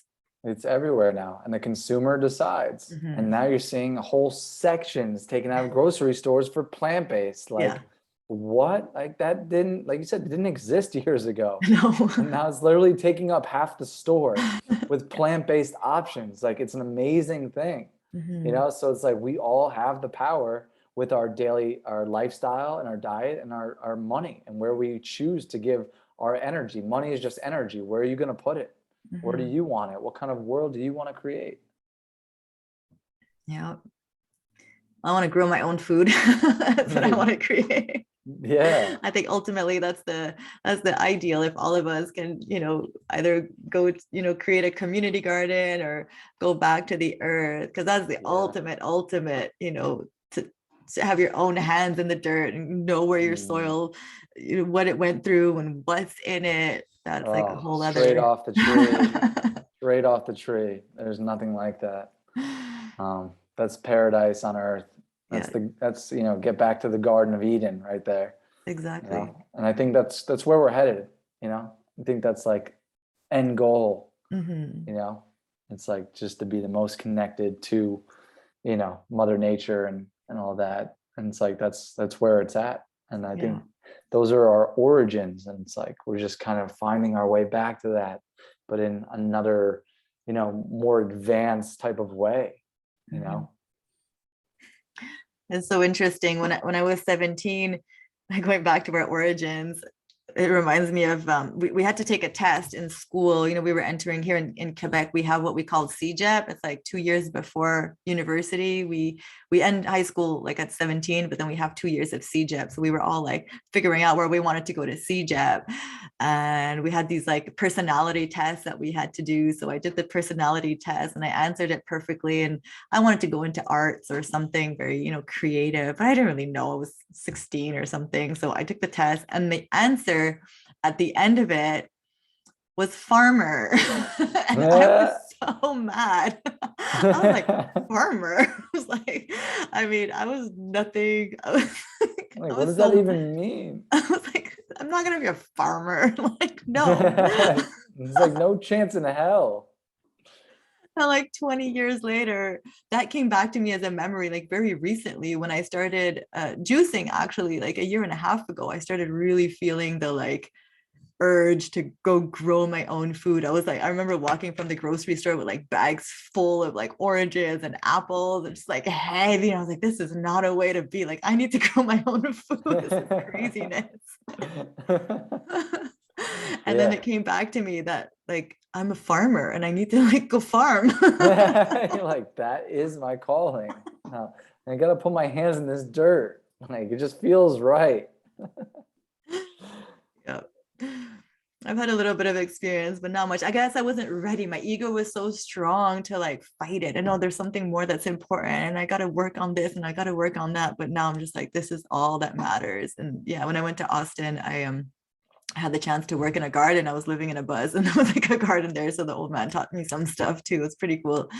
I was just like, this is the way to go. You know, the tomatoes tasted more fresh. Everything was so delicious. So it's like another ball game. Oh, there's nothing like it. It's like you could taste the electricity and the food, the energy, the sunlight, and it's just like it just hits different, you Yeah. know, like locally, like homegrown food that hasn't been sitting on a truck for, a week and then shelves for a week and then onto your shelves for a whole nother 5 days. And, it's like, it's that life force. You Yes. could taste it, just, you could feel that when you have food like that. So Mhm. that's where we're supposed to be. Of course, we become very disconnected in that sense, but we're working on it, you Yeah. know? Yes. So what would be some final words about what we've been talking about, helping to support people in their transition journey and detoxification journey? Hmm. Yeah, it's like I said, it's a marathon, not a sprint. So that's why transition is so important. But it's also just a process of elimination and a process of density and moving from super heavy dense things to lighter dense things, and just becoming the light being and letting that electricity flow through you even more, the lighter and lighter that you get with the foods that you eat and the liquids that you drink. I want everyone, and I try to help everyone find that balance and that the pace that they're comfortable with going on it, because it doesn't have to be something where you're running through it. So I want everyone to find that place where emotionally and mentally as well, because you don't want to go past that to where your mind is at. That's where we can run into trouble if we go past where our mind's at. It's like, no, I'm mentally, like, my body can go through that, but my mind's not ready to go into that phase. So it's like, be mindful of that and try not to push yourself too much. Push yourself, challenge yourself and have some discipline for certain things, but it's not necessary to go to certain extremes to get to the end goal, to get to where you see yourself being, to where you're happy. And along the journey, eventually you're going to find that place where you're just like, oh, this feels right, this sweet spot. It's like, oh, I can do this. This works with my lifestyle. This works with my goals. This works with my mentality. This works with, my environment and the way the world is. So you got to find that sweet spot, that balance, but work your way up and down the pyramid, up and down and back and forth. There's no reason to go for months and months of going into like deep detox. Do the detoxification, do the cleansing, and then get back to maintenance. And it's just it's that system and that process of going, like I said, transitioning, detox, and then back to maintenance. You don't want to stay in cleansing and detox mode for too long. You want to get back to maintenance and then go back into that when you're ready, when you feel like the body's calling for it. You got to listen to the body. The body knows best. The intelligence of the body goes far beyond of what we even can think of. It's just like a divine super intelligence. So really listen and be in tune with that, and dial into that intuition that you have. And the more you clean out the body, the more you're going to be in tune with that. Like we said, because before we started recording, we were talking, we were saying, you can't trust your gut if it's full of shit. So it's like, the more you clean house and get rid of that waste matter, the more you're going to be dialed in and connected to that inner voice and that inner guidance telling you what it needs and what it wants and what you'll be called for. So it'll get easier in that sense. But yeah, this is why transition is so significant. because that's what's going to help us find our sweet spot, and where ultimately we're happy, because it's supposed to be fun. It's supposed to be a joyride. We want to be happy. Happiness is the key. You know, if you're not happy doing what you're doing, then, you know, you're miserable. What's the point? So I just want to help everybody find that place where they're just, you know, thoroughly enjoying their life, and they're having those optimal, vibrant levels of health, you know, and not being in pain or suffering and stuff like that. So that's just you know, a little bit of I want to leave people with today. That's very sound advice. It's very reasonable advice. And I almost feel like for me, even personally, like a weight is kind of like lifted off my shoulders, you know, just listening to you speak, just listening to you share. I've definitely gone hard, you know, in my detox. And, you know, it has not always been fun, because I still am, you know, sort of like trying to get to the other side, and kind of, I have a lot of like this masculine energy in me, where it's just like push forward, go for it. Like, even if you're uncomfortable, like you just go for it, you know. And I could definitely use a little bit of softening in my own transition, and be, you know, a little bit more gentle with myself. Like, you know, it's happened where I've had a couple of bites of cooked broccoli, you know, over the last few years, and I was like, I noticed my mental chatter was so hard. I was really hard on myself, because I'm like, no, I'm a raw vegan. Like, this is what I am. Like, can't be having cooked vegetables, you know, like, what am I doing? And then I come back to this place of softness, and I'm like, no, I'm still raw vegan. I'm still transitioning this. It takes years to fully get to the other side. So I really appreciate you saying that. And to everybody's watching, like, you know, have some softness in your heart, have some, you know, compassion for yourself wherever you're at, and just know that we have to enjoy it. It's really important to enjoy the journey. I was gonna say something and I forgot. Oh no. Yeah, and I want to add on to that. You know, us and all, you know, whether meals we go back on cooked food for a meal or something like that, you know, because we fall back into cooked foods, or just because we enjoy it, or just want to have it once in a while. That is far beyond better than what most people are having. So it's like, why all this judgment and this guilt and shame about it? It's like, that is light years beyond of what most people are doing. Mm-hmm. So it's just like, you know, be kind and gentle, and nourish, you know, yourself, rather than, you know, just guilt tripping and being aggressive to that, you know, because it's just like, this is work. It is work, you know. But it's like, you don't deserve any of that, you know, like negative judgment of yourself. It's like none of it. Mm-hmm. It's like, this is what I have. And that's why it's like, drop the labels, drop the restrictions. It's like, it's okay. Mm-hmm. You know, that's why it's like, don't put yourself in a box. Yeah. You know, it's like, if the food is cooked a little bit, it's okay. Yeah. It's okay. You know, my body tells me though, I fall asleep right after. So I know I get punished. Yeah. Oh, of course. And that's the reminder of why we're on the path. You know, it's like, that's the reminder. That's the lesson right there. It's like, oh, this is why I do what I do. Yeah. It's to not feel like this or go back into this. Yes. It's like, this is not serving my highest self. And it's like, I need that energy and vitality to you know, go off on my path and reach my, you know, accomplish my dreams and my goals, you know. Yeah.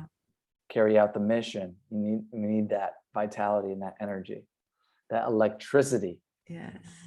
So it's okay. Yes. I give myself full permission to fall back and to move forward and to be perfectly imperfect. Amen. All my journey. Yes. But I also realized too, like, I'll just say this quickly, that the foods, for me anyway, like the foods have held me back from living my mission. So there was definitely an element of fear that was holding me back. And I remember my mentor, Shane, back in the days, one of the questions in the Q&A, I asked him, I said, I'm holding on to 5% of cooked foods, and I can't seem to let that go. And he said something really interesting. He said, the 5%, this is more for like very advanced, like people that are really, on the raw path. But he said the 5% that you are holding back with food is the 5% you're holding back in your life. And I was like, whoa. Because I knew, even Boom. from then, I was like meant to be doing interviews. I was meant to have a YouTube channel. I was supposed to start helping people. And I was just like, no. So that 5% for me anyway, where I was at, I was ready to expand. I was ready to like, get to that next level. But part of me, like you said, maybe my mind wasn't fully ready to get to that next level. So I was holding on to that food, that cooked food, that comfort food, the numbing feeling to like keep me a little bit. And then once I let that 5% go, my whole life changed. Like I really, I got to that level of electricity I needed to get to what I needed to do. So for me anyway, where I'm at, I'm non-compromising anymore. I am not compromising with my raw. Like I have to do it for my mental health. I have to do it for the mission. I have to do it to like feel my best. And I just can't, I could be gentle with myself, but I can't stay there too long, like, Yeah, mhm. absolutely. And it's like, it's very difficult to heal. You got to heal your relationship with that food, Mhm. and that's not easy because like we've been on this stuff since we were, little kids, so it's like, yeah, there's always that comfort and that inner child like calling back for that, you know but it is about healing our relationship with that food so that we can move on to the next stage and level up like that, you know so that takes time, it takes work, and Yeah. but you'll feel where you're at, your Yeah. body will let you know. Yeah. And finding other ways to self-soothe other than food. There's like a million Yeah, other ways we could soothe ourselves other than food. And it's about finding those tools, maybe calling a friend, going for a walk, like so true. getting a massage, doing something like this that like literally gets me high, like I'm high right now. Like this is Yeah, nourishing for me. This is healing for me as well, as much as, we're bringing a lot of information and inspiration to others. Like this is part of our healing journey as well, that for me anyway, like this is such a healthier way of getting pumped about life. Like I need to give myself these like adrenaline rushes. So yeah, yeah. so true, so true. There's so many other different, like, modalities that we can go to really help pull us through, the heavy cravings or the heavy emotions and things like that, between breath work or, a rigorous exercise, um, you know, yoga, getting out into nature and just being there, can shift everything, Mhm. from where you're at to help bring you back to center, back and realign.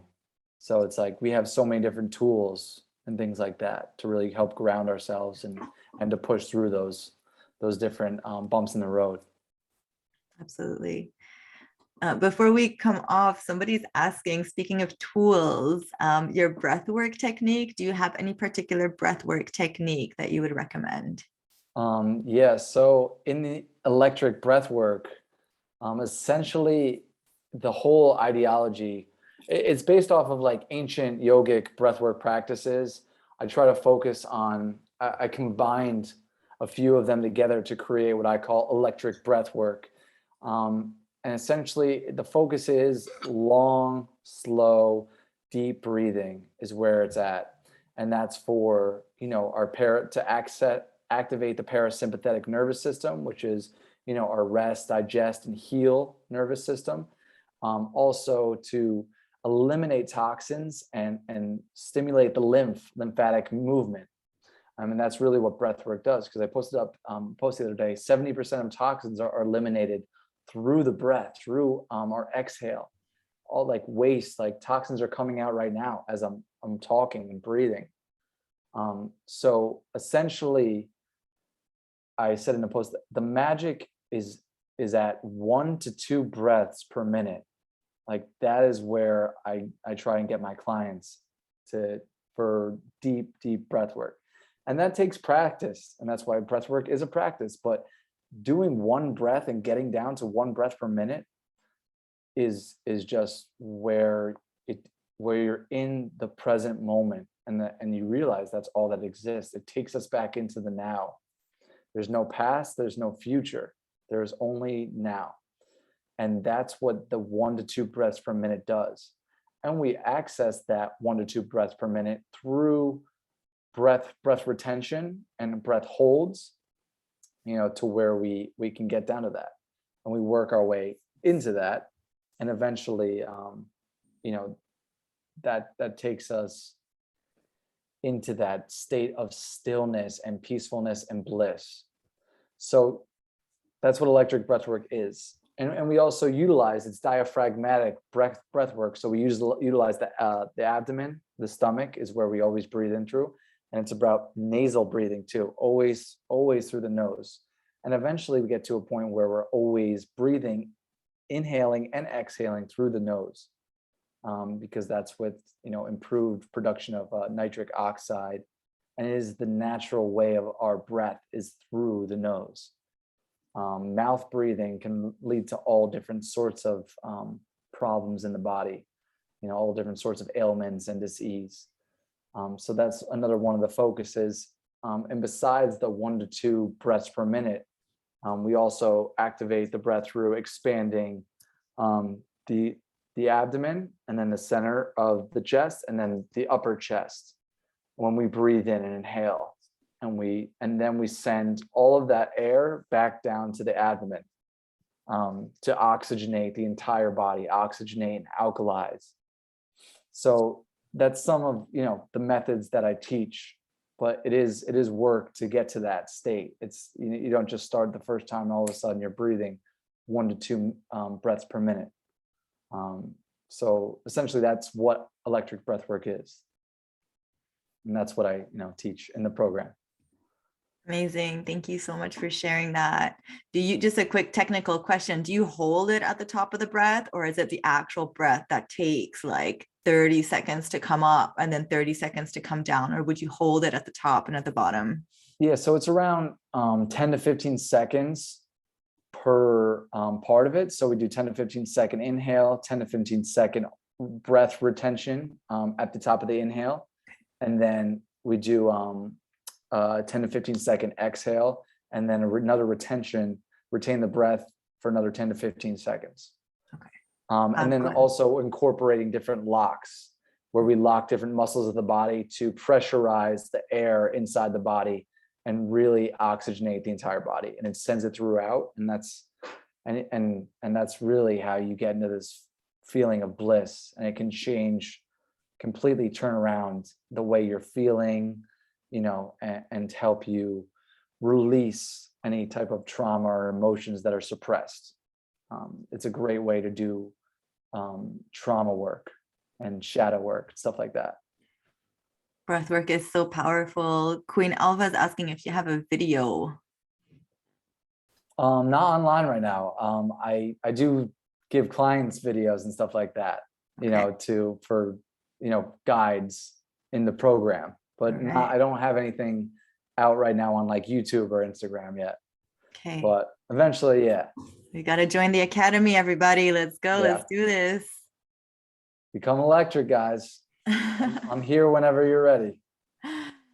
Sounds good. So on Facebook, if anybody wants to find you, it's Matt4, and then on Instagram, Matt4Mankind. Reach out to Matt with any questions about his program. Join his program, get his free, also amazing recipe book and detox protocol.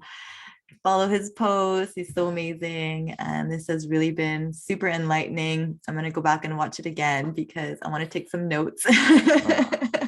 It's been so good. We've had a lot of friends join us live today because this is super important information that speaks to us and resonates with all of us. So we've had so many comments. When you go back and see them, like, so much appreciation for everything you have to share, everything you've been through to be in your light and to be in your power and mission. Thank you so much for sharing with us today. I really, really appreciate you.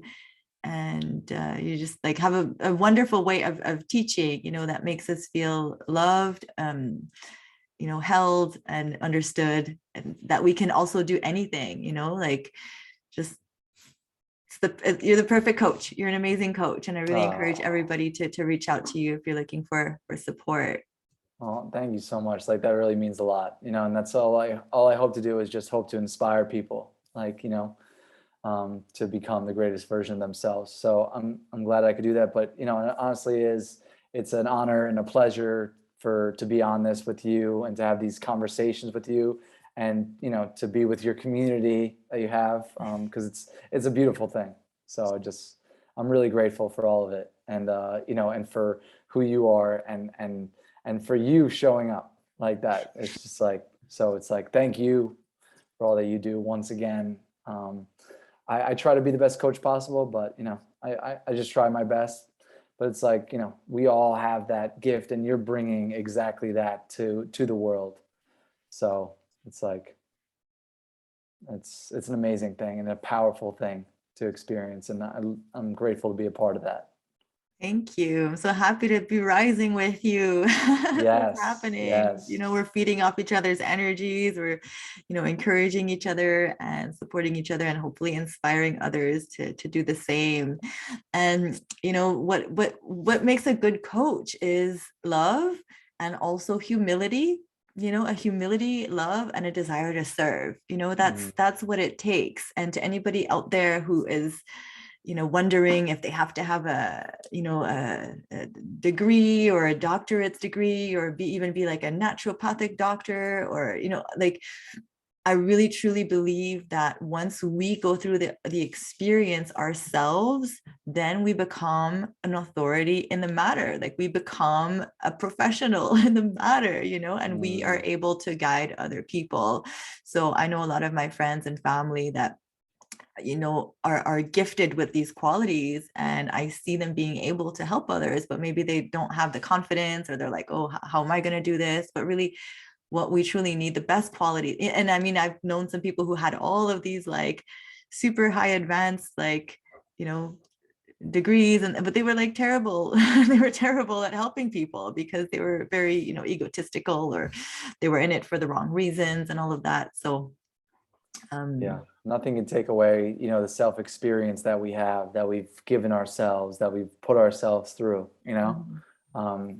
it's extreme. Like that's what helps you become, a teacher, the great, the best teacher you can be is that experience, being through it and embodying it, so it's like no one could take that away from you or me. And, no matter what type of credentials or degrees or certificates someone else has, you know what I mean? It's like we are living our truth and we are walking that and being the example and showing people what's possible. Yes. So that's just it. It's the bottom line. Yes, absolutely. Well, thank you so much. I hope we do this again some other time. There's so much more topics that we can explore within the topics. So I feel like endless. yes, yes. Yeah, I'm this certainly won't be the last, I'm sure. Yeah, thank you so much for having me again. Perfect. Well, my pleasure. The honor is all mine. I hope you have a great night, and I look forward to connecting with you again. Yes, and then thank you everyone for joining us and watching. Really Yes. appreciate that. Yes, thank you so much for being with us. You guys are all so amazing. Thank you for your comments and questions, and I will get to them very shortly. All right, have a great night. Awesome. All right, bye guys. Have a good night. Bye.